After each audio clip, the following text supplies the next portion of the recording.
Então, pessoal, vamos fazer mais um vídeo, ainda nessa série Paradigmas, só que o motivo é outro. Ao invés de confrontando profecias, seria confrontando conceitos. Quando a célebre declaração monoteísta, Shema Israel, Adonai Eloheinu, Adonai Echad, foi colocada em dúvida pelos teólogos cristãos, eles afirmam com as seguintes palavras: encontramos no Antigo Testamento conceitos cruciais, os quais formam a base da doutrina da Trindade. Continua afirmando: o único verdadeiro Deus de Israel é tripessoal em natureza e está identificado como o Pai, o Filho e o Espírito Santo. Isso é o que eles dizem. Seria verdade essa afirmação? Bom, nós fizemos esse vídeo para exatamente refutar, através do estudo do idioma e da tradição de Israel, a afirmação dos teólogos, colocando-a como falsa. E nesse intento, vamos apresentar um resumo sobre o enunciado geral. Diz o seguinte: a base em que se sustenta o significado de um termo ou palavra está atrelado à tradição em que o termo ou palavra subsiste, ao contexto em que aparece e à síntese, sendo regras que se aplicam a qualquer tipo de etnia. Então, vamos lá. Tradição. Tradição tem usos, praxes, convenções, regras, pensamentos, costumes, procedimentos, crenças e práticas de uma etnia. O que é o contexto? Para saber o que é o contexto, nós temos que saber primeiro o seguinte: um termo isolado, a mesma palavra, pode suportar informações contraditórias e diferentes. Com a única palavra você pode ter história diferente. Agora, se você pegar esse termo, essa palavra, e anexar ele um complemento textual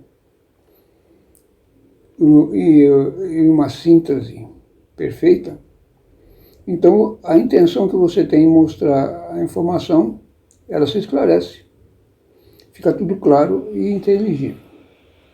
Esse complemento textual dá-se o nome de contexto. Síntese é o componente gramatical que regula o formato e disposição, sejam das palavras como das palavras no texto, bem como a relação lógica entre elas que conduz a uma informação líquida, uma informação completa. Muito bem, agora vamos ver. Os teólogos não tiraram essa ideia do nada. Eles têm alguns argumentos e nós vamos analisar os argumentos deles aqui. Primeiro vamos ver os argumentos que eles usam e depois nós vamos então explicar, dar uma explicação acerca desse argumento. Então, o que eles fazem? Para sugerir a estrutura da Trindade nas Escrituras Sagradas, os teólogos cristãos comumente usam alguns argumentos. Entre eles, o significado da palavra Echad, que essa palavra Echad exatamente ela é citada no Shema lá, Shema Israel, Adonai Echad. E aqui eles identificam essa palavra como uma unidade composta. É uma unidade, mas uma unidade composta, é o que eles dizem. Tomam isso como evidência que a divindade também fosse uma unidade composta de três pessoas divinas. Então veja que eles procuram tirar dentro da linguagem, do idioma, uma justificativa para defender a sua convicção. 2. Eles também se baseiam no registro de algumas palavras, frases nas escrituras que sugerem pluralidade, como nasce Adam, Betsamenu, Kidmutenu, Kechad Mimenu, para poder também dizer, já que elas sugerem pluralidade, então também a divindade. É esse o raciocínio deles. Vai procurando encontrar uma explicação. 3. no uso das frases Elohei, Elohei, Elohei, referindo-se aos patriarcas Abraão, Isaac e Jacó. Aqui ele diz que cada Elohei desse corresponde a uma pessoa da Santíssima Trindade. Isso que eles falam.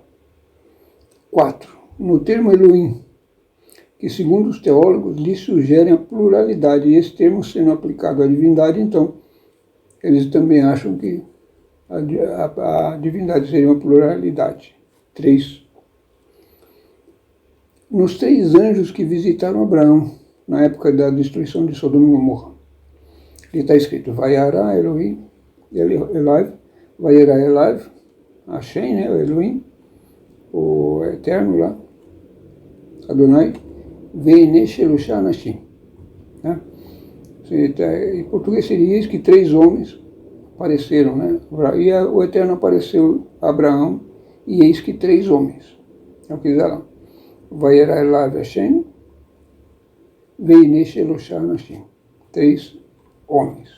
Figura de homem, né? Dos diferentes homens atribuídos à divindade como El Shaddai, Adonai Tsevaot e El Elyon, que também diz que cada nome desse corresponde a uma das pessoas. Quer dizer, então veja que eles procuram reunir algumas informações. E na proclamação também, mais um item, onde ele diz que no caso do Isaías 6,3 lá, que teve aquela visão, e ali eles dizem que é o seguinte, que os anjos falam, então que está escrito em hebraico, está assim, Vekará, Ze, Elze, Veamar, Kadosh, Kadosh, Kadosh. Cada um desses Kadosh, ele diz que refere-se a uma das pessoas da Santíssima, da Trindade, que eles chamam de Santíssima Trindade. Então é isso aí. Agora vamos partir para a nossa parte. Bom, pessoal, como nós já vimos os argumentos dos teólogos, agora então vamos colocar a parte dos contra-argumentos, usando a tradição, o contexto e a síntese. Vamos começar pela palavra errada, que foi o primeiro item lá. A palavra errada é usada em vários cenários do idioma e seus significados estão atrelados em cada caso com o paradigma do Israel. Então a palavra errada se aplica a várias situações. Então vamos ver. A primeira. Vamos analisar a primeira. A palavra errada se aplica a número inteiro natural, que por definição é um e único, indivisível. O exemplo desse assunto está em Gênesis 1:5. Yom Echad, o dia 1. Se aplica também a uma unidade composta, como consta da frase Vechayu lebassar echad. Nesse caso poderia também se referir a um tipo de carne, mas no texto que nós escolhemos, de Gênesis 2:24, se refere ao casal Adão e Eva. Um casal é uma unidade composta, né? Então ele pode ser usado também. Se usa também em função de pronome indefinido, como na frase Shem Haechad Pishon, ou seja, o nome de um, Pishon, quando falava dos rios lá do Éden. E também a frase que Hadm Imeno, ou seja, como um dos nossos, como um de nós ou como um dos nossos. Então também se coloca nessa função de pronome indefinido. Né? A pergunta então nesse momento seria, depois que nós vimos que tem tantas aplicações, né? Como saber em cada caso o específico significado da palavra errada? A resposta é simples. O significado é o que o contexto e a tradição, onde o termo começou e subsiste, informa. Por exemplo, um exemplo aqui. A palavra errada no trecho de Deuteronômio 6:4, ali diz assim, Hashem Eloheinu Hashem Echad. atrelado à tradição do Israel é que o Eterno é único na sua solidão, na sua absolutidade, na sua unicidade, independente de situações gramaticais em que o termo errado possa ser utilizado. Nesse caso específico, então, se refere à unicidade divina. Não dá para confundir aí, porque essa é a tradição. Muito bem, agora vamos o item 2 lá. Frases que sugerem pluralidade. Ainda sobre o paradigma dessa tradição, o entendimento das frases. Que Echad Mimenu, Naaseh Adam, Betsamenu Kedmutenu, que sugerem a pluralidade, dependendo do contexto não são. Que nem no caso, que Echad Mimenu, o mundo dos nossos, né? Naaseh Adam, no dia que foi da criação, façamos o homem. Betsamenu, nossa imagem. Kedmutenu, nossa semelhança. Gênesis 1, 26, 27 e 3, 22. Não representa plural explícito, senão que nesse caso, que se relaciona com o Eterno, é o tal do plural majestático, não é? Porque o Eterno não pode ser tratado de maneira plural. Então vamos aqui, eu dei alguns exemplos aqui, não sei se são os melhores, mas acho que vai dar para dar um entendimento. Essa função se aplica em cima de pronome e ação, e o verbo. Só a primeira e a segunda pessoa. Então vamos lá, um exemplo. E aqui essa coluna, uma situação, e aqui o plural majestático. Como meu semelhante, como um de nós, ou como um dos nossos. Vou fazer o homem, façamos o homem. A minha imagem, a nossa imagem. A tua semelhança, a vossa semelhança. Tu és o chefe de Judá, vós sois o chefe de Judá. Você, o sumo sacerdote, vossa mercê, o sumo sacerdote. Então você que muda aqui. Esse tipo de plural aqui, ó, é o plural majestático. Na verdade, está se referindo a uma única pessoa, ou única função, né? Mas ali, então, é um tratamento diferenciado. Então, portanto, o argumento dos teólogos permanece inválido também quanto à pluralidade da divindade. Também nesse caso de plural. Aí eu tenho um exemplo aqui de plural real, que na verdade não precisaria, né? Mas no caso aqui, fala assim, vinde, desçamos e confundamos ali a sua língua. Gênesis 1:7. Pois que a palavra inicial, rabá, coloca a frase no plural, porque convoca outros. Entendeu? Então esse seria um caso de plural que não tem como negar. Então está chamando outros, está chamando anjos, sei lá, naquela função. A repetição da palavra Eloé, Elohé, Elohei, de 15, indica também apenas que a declaração em relação ao mesmo Deus é feita em referência aos 3 patriarcas do Israel, como a divindade única e não que 3 pessoas divinas sejam Deus. Vale aqui também a conclusão anterior, pois se fosse como querem os teólogos cristãos, a tradição estaria ensinando o conceito trinitário nesses aproximadamente 40 séculos, em que apenas o Israel customizou o idioma, principalmente nos aproximadamente 1.300 anos das 3 fases do hebraico. Fase do hebraico arcaico, do clássico e tardio. Pode ter outra denominação também, que seria arcaico, pré-exílico e pós-exílico. Essas 3 fases, então, constituem o chamado hebraico bíblico, onde toda a escritura foi montada, né? Nesse hebraico chamado esses 3 períodos aí. Muito bem, eu vou mandando aqui para frente.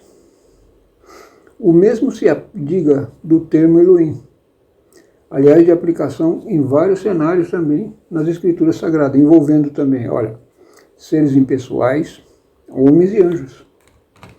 Mas mesmo que deixe uma dúvida, quando referindo-se ao Eterno, deve ser entendida sob o paradigma da cultura costumeira do Israel lá, quanto à unidade e unicidade divina.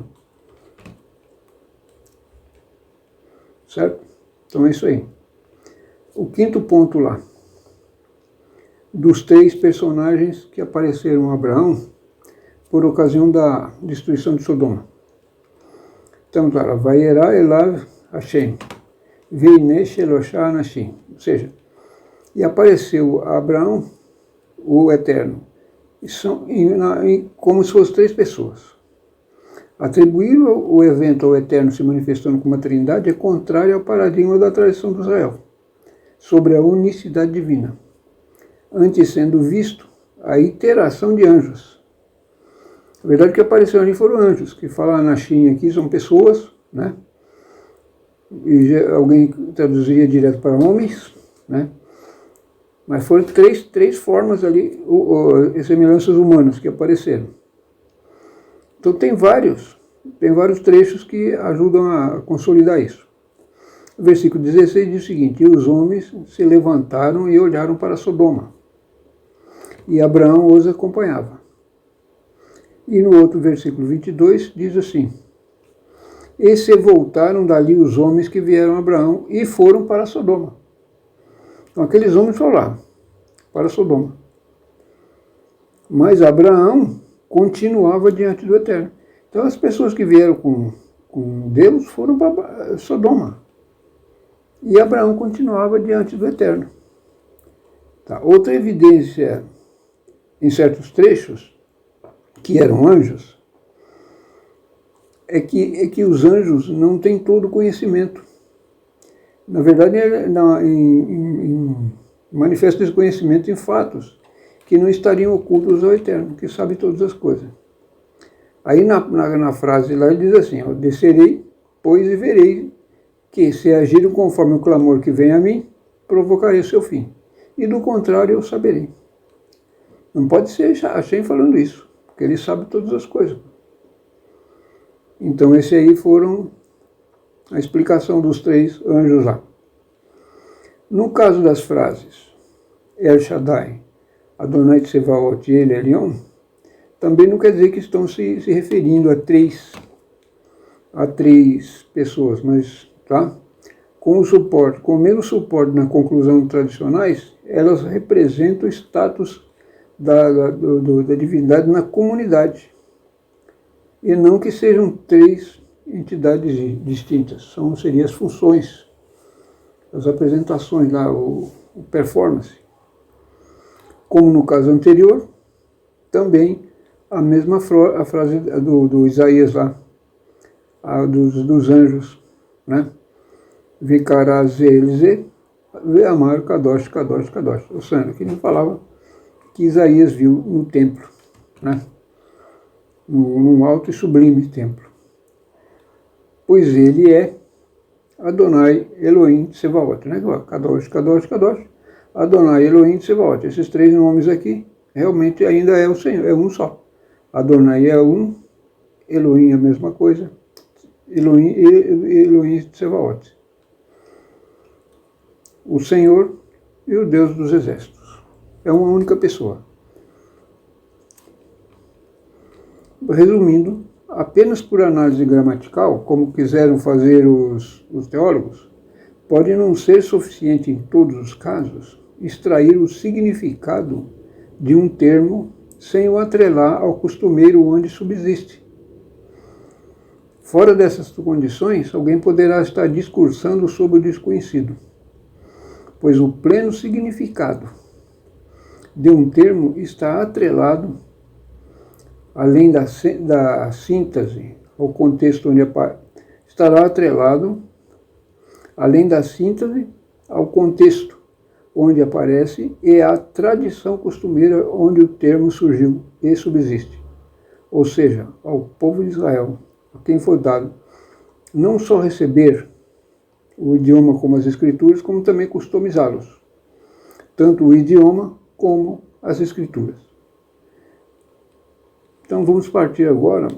Essas foram as primeiras que nós contestamos, mas eles também se baseiam segundo os argumentos dos teólogos, que se constitui de interpretação das Escrituras. Então, vamos aí.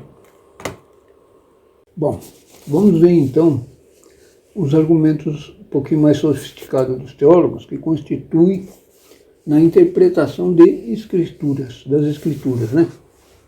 Sempre no objetivo que eles têm de arranjar argumentos para poder provar a si mesmos, e sei lá quem possa ser, que existe uma trindade, mas nós estamos aqui para refutá-la, como vemos fazendo até agora.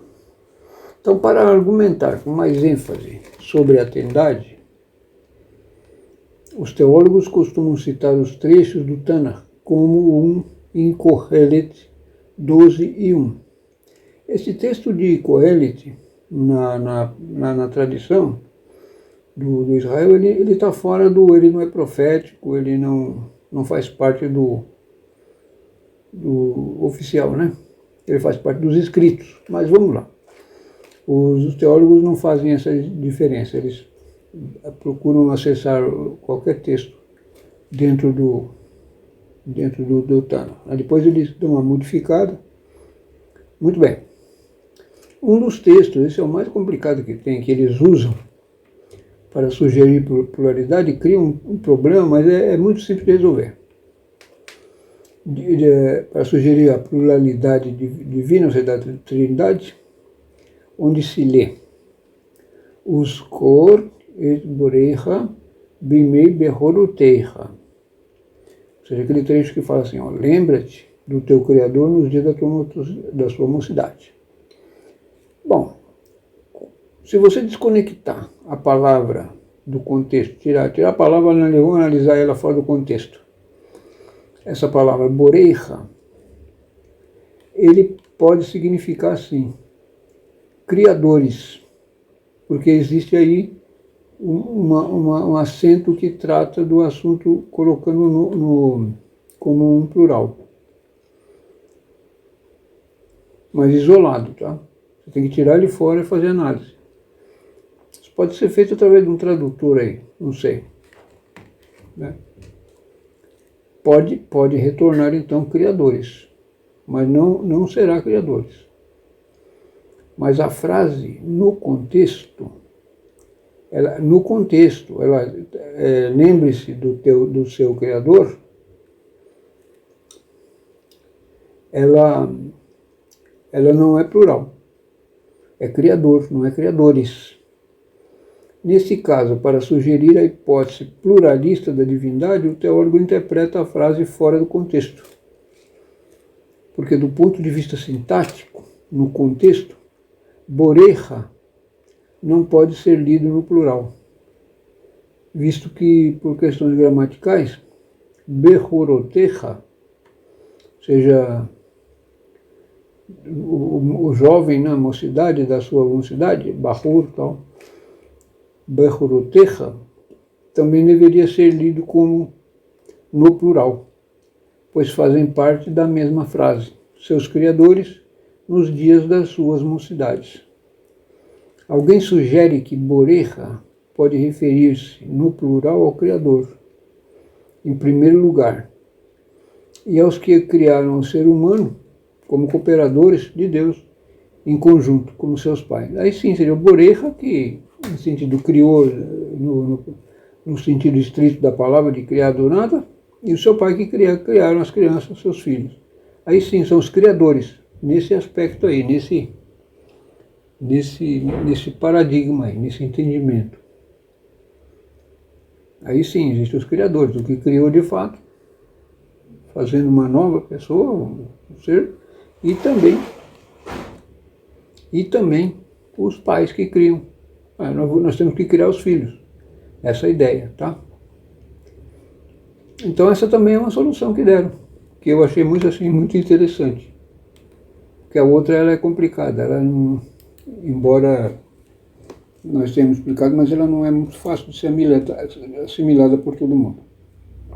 E ele garante que a unicidade continua, a tradição do Israel não é violada. Por que nós falamos tanto da tradição, pessoal? É porque tudo isso começou lá.